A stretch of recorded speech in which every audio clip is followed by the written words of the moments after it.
apakah diperbolehkan berdebat dengan ibu saya yang seorang Nasrani? Saya takut menyakiti hatinya atas penyangkalan saya terhadap apa yang dia imani. Jazakallahu khair. Naam. Allah Subhanahu wa taala berfirman, "Ud'u ila sabili rabbika bil hikmati wal mau'izatil hasanah wajadilhum billati hiya ahsan." Serulah manusia ke jalan Allah Subhanahu wa taala dengan cara yang bijak dan nasihat yang baik. Dan kalau seandainya mereka melakukan bantahan, wajadilhum billati hiya ahsan, maka bantahlah mereka, ya bantahlah argumen-argumen mereka billati hiya ahsan, dengan cara yang terbaik.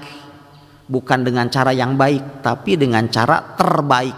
Bukan billati ahsan atau billati huwa hasan, tapi billati hiya ahsan. Ini menunjukkan bahwa dalam berdiskusi dan berdebat, maka ya jikalau orangnya menginginkan kebaikan, maka debatlah, dialoglah dengannya dengan cara terbaik.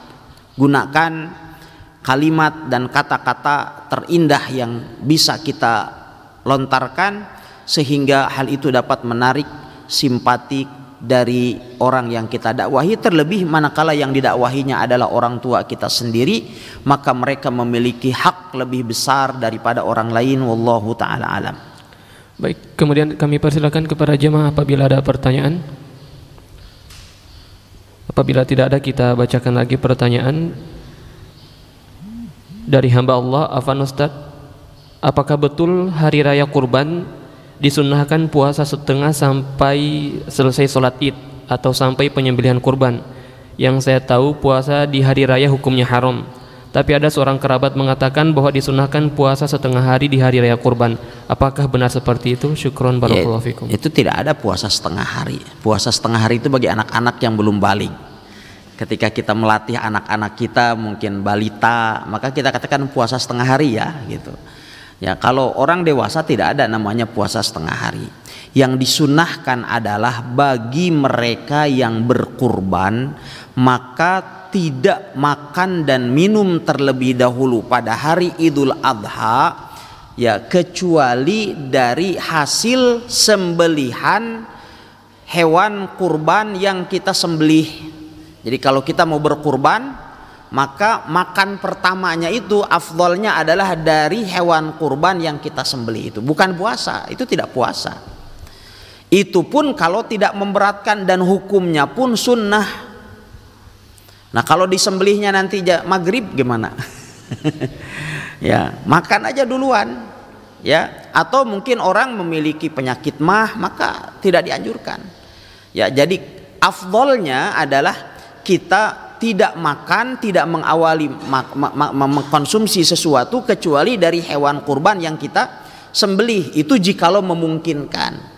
Jikalau tidak memungkinkan, karena kita tidak tahu juga, ya misalnya kurban di ICM gitu kan, ini kurban tahun ini alhamdulillah kurang lebih yang akan disembelih sekitar 60 ekoran sapi tahun ini. Yang di sini, yang daftar di sini ada memasuki 32 sapi, 49 ekor kambing. Ya, sama yang dari lembaga lain yang juga ikut menyembelih di sini kurang lebih jumlahnya 60 ekor. Kan tidak mungkin 60 ekor kita bisa selesaikan 1 jam 2 jam. Ya, tahun kemarin 1 hari kita bisa sembelih 74 ekor. Itu sampai jam 9 malam. Lah kalau seandainya yang urutan 74 itu ya, maka dalam kondisi seperti itu ya, maka kita katakan diperbolehkan, ya diperbolehkan untuk makan terlebih dahulu walau sebelum berangkat menuju sholat id.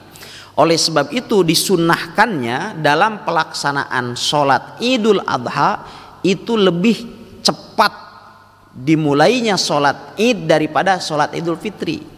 Kalau sholat idul fitri sunnahnya diakhirkan untuk memberikan kesempatan kepada kaum muslimin mengeluarkan zakat fitr pada waktu yang afdol.